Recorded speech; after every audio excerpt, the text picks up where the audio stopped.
Right. Elena, how we looking? Perfect. Okay, awesome.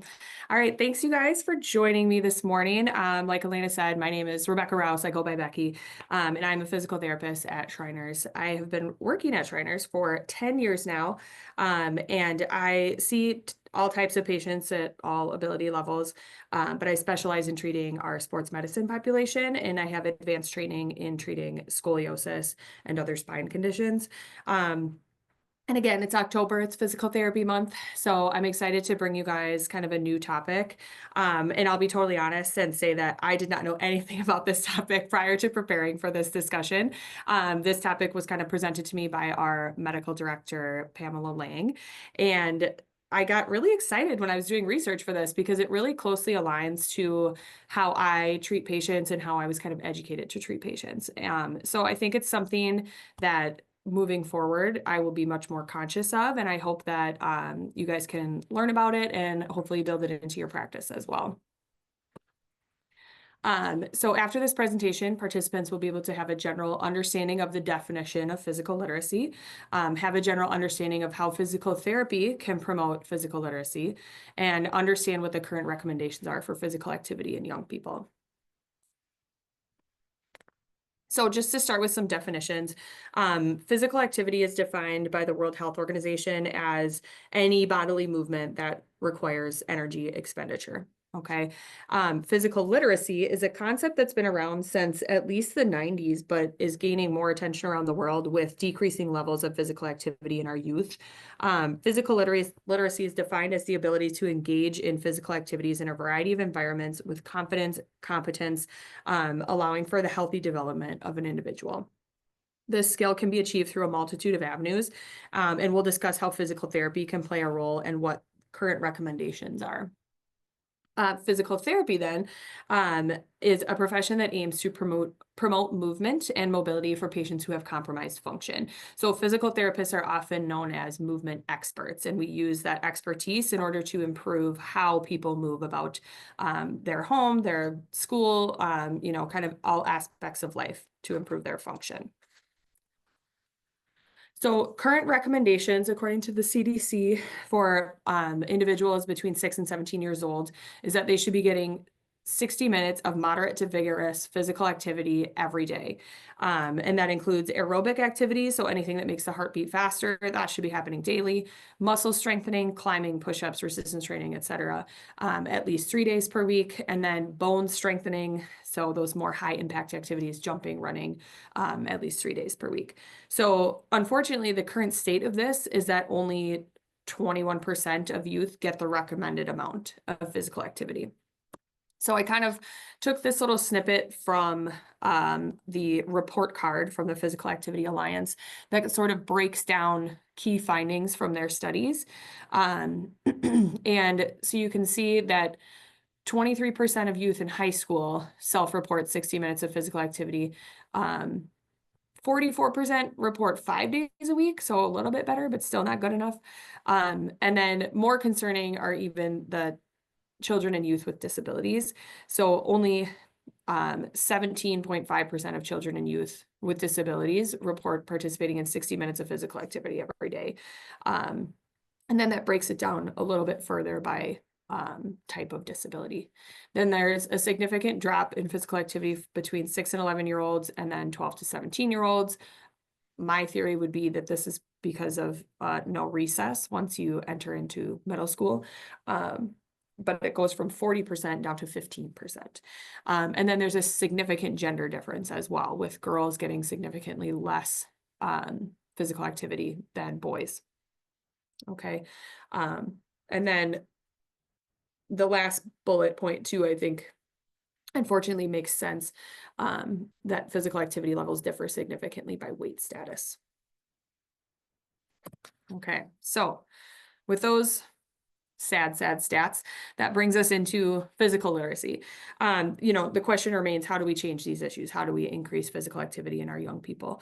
At a systemic level, I certainly do not have the answers, but I think that PTs can play a role and in a one-on-one scenario. I think we can have a significant impact with our patients. And physical literacy is a great way to do that and kind of introducing those concepts to our families and patients. Again, it's the combination of physical, psychosocial, and cognitive processes that benefit the development of a healthy person. So it's not just participation in sport or physical activity, but understanding the benefits and having enjoyment in it. Excuse me. And we want to encompass all of those aspects so that they engage in these activities across their lifespan, not just while they're playing a certain sport. It's engaging in physical activity for their entire life. Excuse me.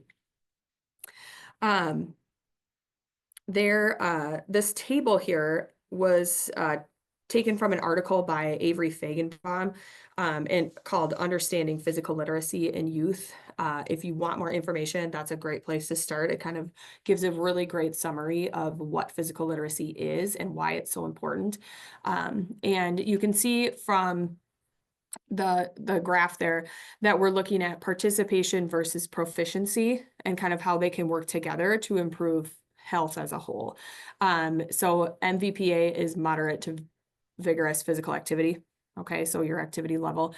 And we know that quality of movement is incredibly important because if you have lots of quantity, low quality, we know that there's an increased risk of injury.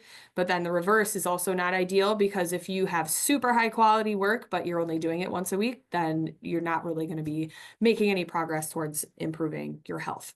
Okay, these concepts currently are used more in the physical education realm and in public health as a systemic means of increasing physical activity, like we talked about. So I think there is a place to introduce this more, like I said, on a one-on-one level with our patients and our families. So the components of physical literacy, just to break that down a little bit more, again, are physical, psychological, social aspects, and cognitive. Okay, so psychological being like the emotions towards those activities and how do we encourage positive emotions to be associated with physical activity. And then the physical aspects are, pretty obvious. That's the movement, that's object manipulation, coordination, balance, strength, etc. Social would be the relationships and the collaboration that you have associated with a physical activity. And then from a cognition perspective, it's how much they understand about why they're doing what they're doing. The rules of the activity, the tactics of the activity, the reasoning for why you're engaging in this activity. And then I'll touch briefly on assessment of physical literacy. I think that's what makes this topic a little challenging right now, is that there's not a lot of great, like, all-encompassing assessments out there. There's a lot for assessing the physical aspects, but there's not a ton for assessing enjoyment in those activities. The cognitive aspect where why is this important? Why should I engage in physical activity? So there's not a lot of great, like, comprehensive information out there. The first few here, physical literacy assessment for youth, Canadian assessment of physical literacy, Passport for Life, the TGMD2, and the McCarran assessment of neuromuscular development. Those are all assessing the physical aspects of physical literacy. And then you have the perceived physical literacy instrument, which is a subjective report, which would be more of the psychological, social, cognitive areas. The International Physical Activity Questionnaire, more related to subjective report of how much physical activity they're participating in. And then the physical activity enjoyment scale, which again would be that emotional area. So I think that we'll talk a little bit about this in a couple slides when I discuss, like, what research is out there. But I think that's one of the factors that is keeping this from kind of blowing up and being used everywhere, is that there's not a great link between these assessments and then any actual like determinants of health, right? Okay, but we'll get to that in a couple slides. Another concept that's out there, if you work in sports medicine at all, you've probably heard of long-term athletic development. It's a similar concept that is been discussed by the National Strength and Conditioning Association. They put out a position statement on that in 2016, I believe. Another great thing to check out if you work with young athletes, because it's essentially highlighting that growth and development of an athlete is not linear, and that needs to be addressed as they grow, as they go through different physiological changes. And it highlights that all youth should be provided with the opportunity to enhance their physical fitness, no matter what that looks like for them. And it highlights also that it needs to be implemented by trained professionals. You need to have people who know what they're doing, who know how to work with kids, engaging in these activities. And I would say, we're looking down here at like the fundamentals, where in that kind of bottom right triangle, pyramid, whatever you want to call it. And I think that is where physical literacy falls, because you can't progress into training to train, training to compete, learning to win until you have a great baseline level of understanding of where your body is in space, how you're managing your muscles, your development, your balance, everything.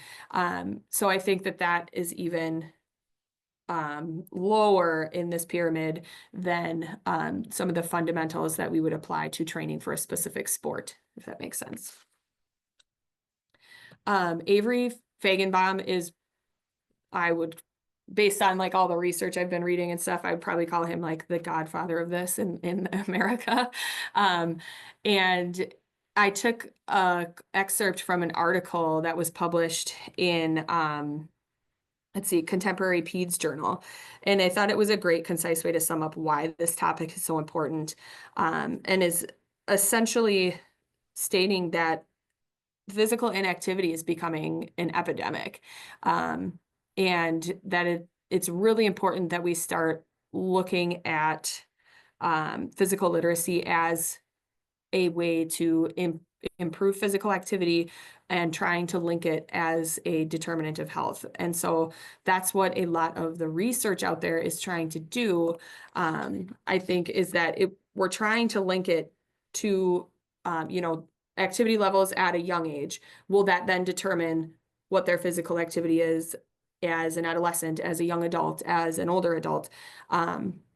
To try to make it something where it's almost like a diagnosable issue if you have poor physical literacy, that can then be referred out to other providers who can assist with that training, that knowledge, those resources. Excuse me. So again, I think that based on the things that I was reading, if we are able to link physical literacy as a determinant of activity or health, that then we would be able to catch these kids, prior to them progressing down a path leading to all these chronic health conditions. Okay. And again, I think with the assessments of physical literacy that are out there, I think what's missing is that there's not necessarily a quantifiable score for this. And to be able to have a pediatrician say, here's your assessment, fill this out, and if you score below a certain level, then here's an automatic referral to either basically a trainer, like a personal trainer who has experience with this, or a physical therapist, or, whatever that looks like, or an occupational therapist. Anybody who has knowledge about this would be able to assist with these things. But some of the studies that I wanted to highlight that I think physical therapy can specifically play a role in, the first one was by Zwolski et al., and it showed that resistance training has the potential to protect against injury, which we already know, and improve movement competence and confidence aspects of physical literacy. So that study was really interesting, and it was more of a literature review, trying to tie how the concept of physical literacy could be tied to injury prevention, specifically by looking at movement quality, stating that there are modifiable risk factors when it comes to injury prevention, and that is the movement aspects and the quality of those movements. If you remember that graph, quality is very, very important when we're talking about linear progression of health and quality of movement. The things that are non-modifiable, of course, would be like hormonal changes, posture alignment, gender of the athlete.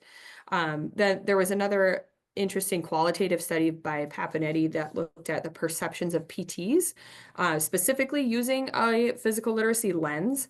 And the themes that they recognized that can enhance participation in physical activity included movement experience, so increasing the fun, decreasing negativity around how an individual moves, in having individualized care, so an appropriate assessment, using motivational interviewing, and creating independence around the exercises and activities that we're providing. The construct of movement momentum, so showing progress to the patient, saying, hey, look, you started here and now you're here. That's fantastic. And then planning for movement at home, not just while they're at therapy. And then utilizing external factors. So using tech whenever possible, getting parents involved, using community resources. Those were kind of the four categories that they found to be the most helpful when trying to increase physical activity in their patients. Okay. So like I've been saying, I do think physical therapy can kind of uniquely impact this concept at a one-on-one level, especially with our pediatric patients. So I think in doing an evaluation, we need to choose appropriate assessments of mobility, strength, balance, whatever it may be, and then treatment, choosing interventions that treat the patient as a whole and not just the injury or complaint that they were referred for, which it aligns very well, like I said, with how I choose to treat my patients. If someone comes in with,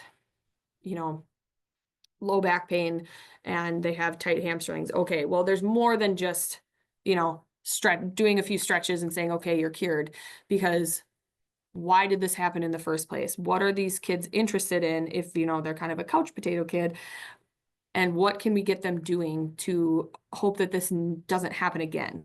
And I think offering different types of activities while they're there with you in session to get them exposed to different things is huge.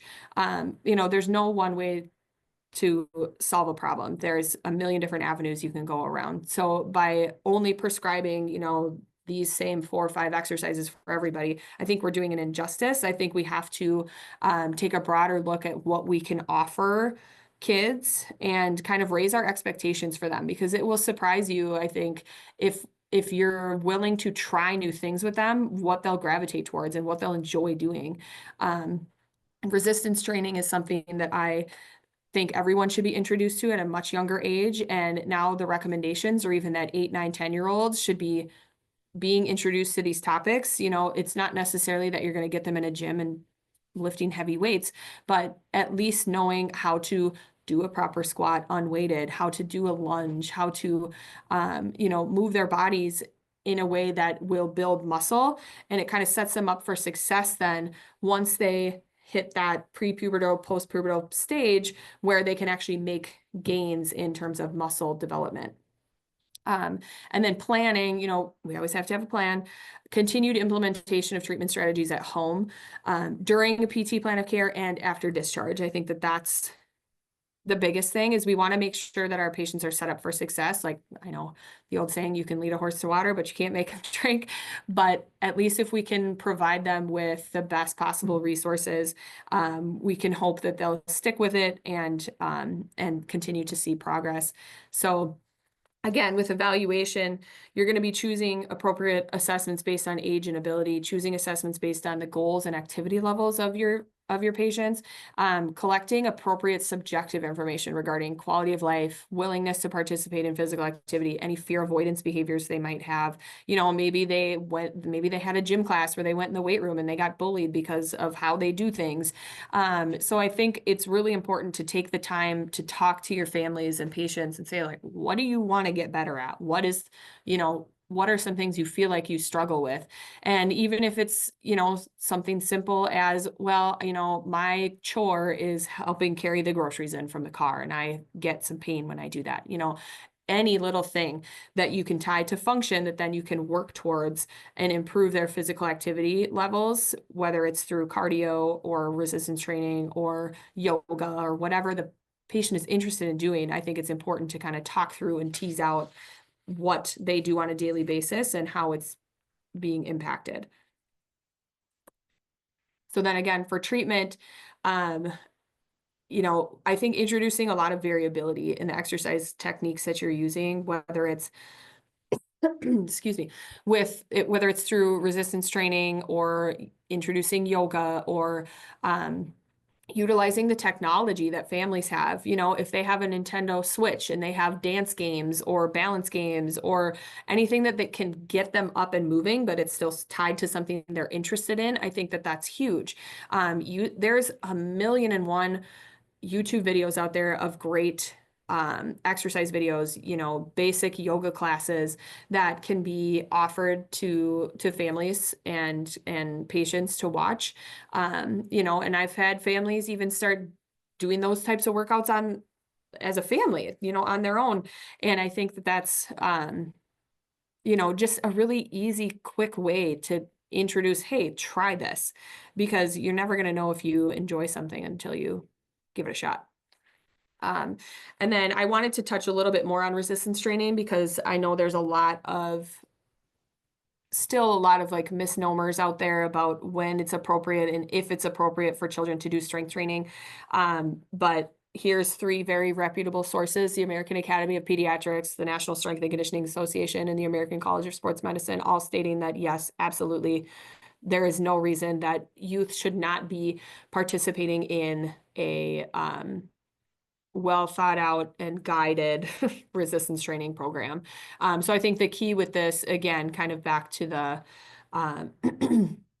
like the long-term athletic development, like we talked about, there needs to be qualified individuals involved. And you need to be smart about how you're progressing these kids through a resistance training program.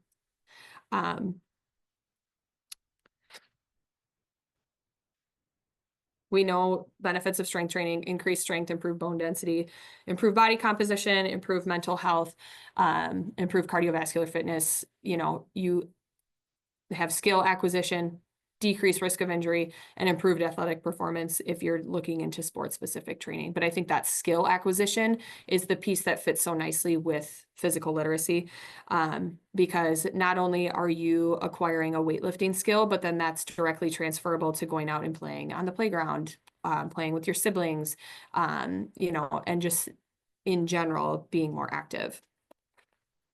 There's certainly some considerations, you know, when you're starting any sort of resistance training program. So here's just a little bit of information on, you know, dosing and kind of how to start a resistance training program. And then, of course, for our special populations, there are other considerations that we would have to take into account. For neurological conditions, of course, fatigue and sensation are an issue. For sensory processing disorders and anybody with decreased communication or cognition, we want to make sure that things are being facilitated through play. With our JRA, juvenile rheumatoid arthritis, and chronic pain patients, we want to be gentle, watch out for flares. Aquatic resistance has been researched and has some mixed results. And then for our prosthetic users, we want to be careful of skin breakdown, any abnormal joint motion that's happening, especially with repetitive activities, and then any abnormal joint structure or muscle recruitment that might happen.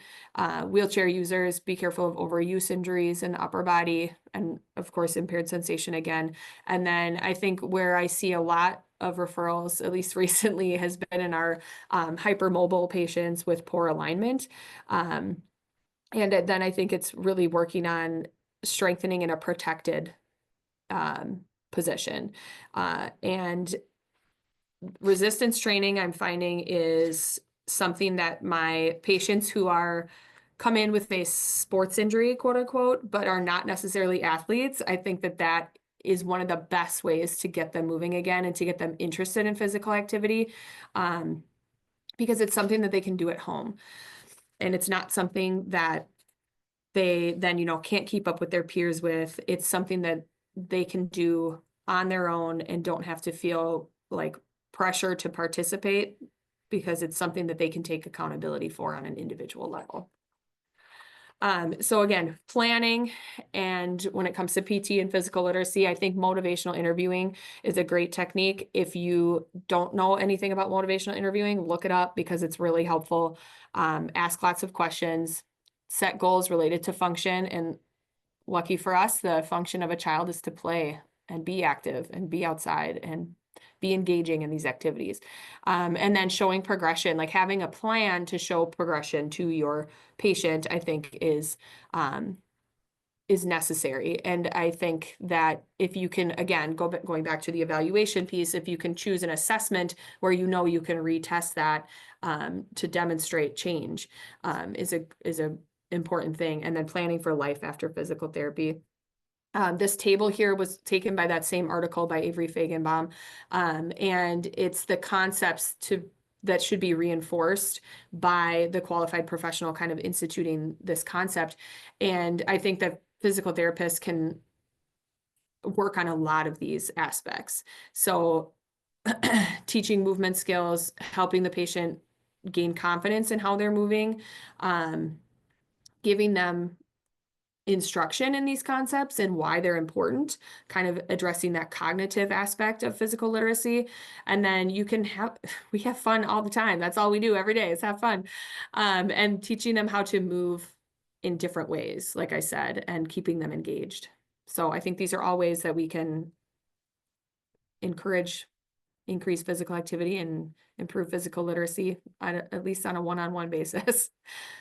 All right, these are my references. Thanks, guys. Thanks for tuning in. I think that's all I have. Anybody has questions?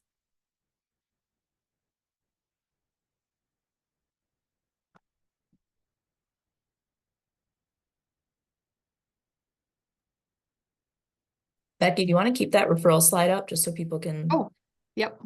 take a peek Sorry, I was at it? just checking the chat. Yeah, no problem. In the chat, there was a question about making these slides. If we could give access to everybody to have like a PDF version, is that all right with you if I include that in the follow-up email? Mhm. Perfect.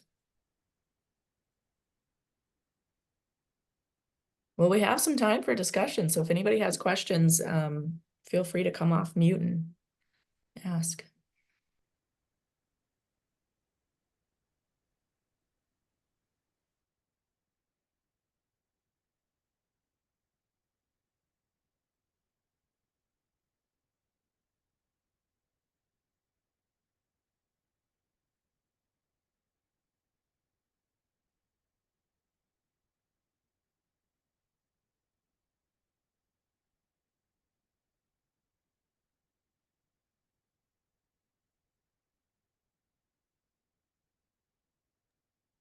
Okay, Becky, we have a question. Yeah. Can you give a general explanation of what the motivational interview is? Yeah, so I think it's kind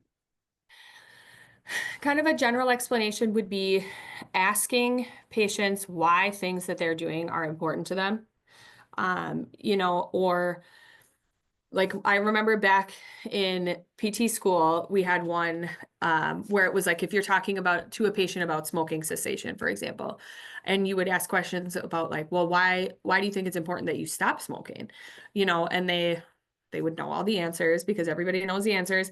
And then you'd say, well, why is it important for you to keep smoking?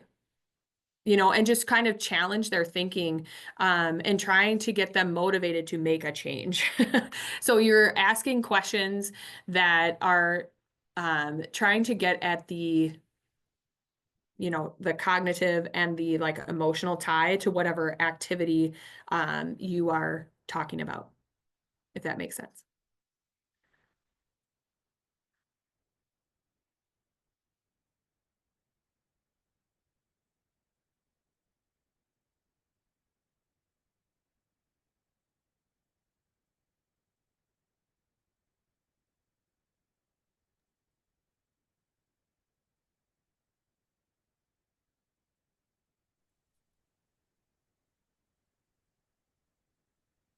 Anymore? While we wait, because we do have time, people, just to go over the slide here and what we do see, just a reminder that, referrals with us are easy. Our intake team will happily accept your referrals via phone, fax, email, or even on our website, whatever works best for you. And our intake team will call the family to schedule the appointment, or your families can call our general number, that first number at the top there, but ending in 6100 to schedule an appointment. We do also have Spanish translators on site and live interpretive services available. So just want to make sure that that's not a barrier.